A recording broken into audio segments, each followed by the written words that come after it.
My favorite story about Gladiator 2 is that on the first day of filming, Paul Mescal was sitting there and Ridley Scott comes up to him and he says, "Are you ready?" They're about to film like a $200 million movie, a sequel to a movie that had won multiple Oscars, had so much anticipation, so many people's favorite, including one of my favorite movies. And so Ridley asks him if he's nervous. And Paul says, like, yeah, I'm really nervous. And Ridley Scott looks at him and he says, "Your nerves are no fucking good to me." And that is such a classic Stoic idea, right? Is being nervous, is being worried, is being anxious, is being stressed out about this, is that gonna make you better or worse here? You don't control the stakes, you don't control what you're about to go through, you don't control that, but you do control whether you settle yourself down, what you choose to focus on, what you decide to bring to the table. Stoicism is really a philosophy of nerve control. That's what Marcus Aurelius is doing in meditations, calming himself down, working through things, asking himself questions like, hey, are my nerves any good to me in this situation? Are they helpful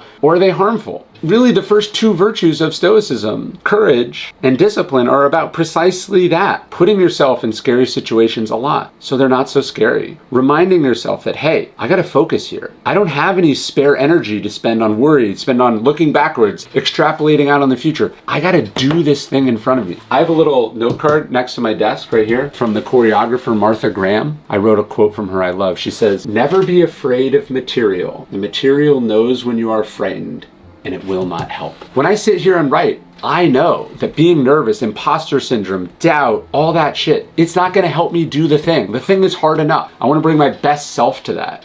And I wanna push fear, perfectionism, doubt, worry, all that shit aside and focus on what's in front of me. And that's what Ridley Scott was telling the star of his movie.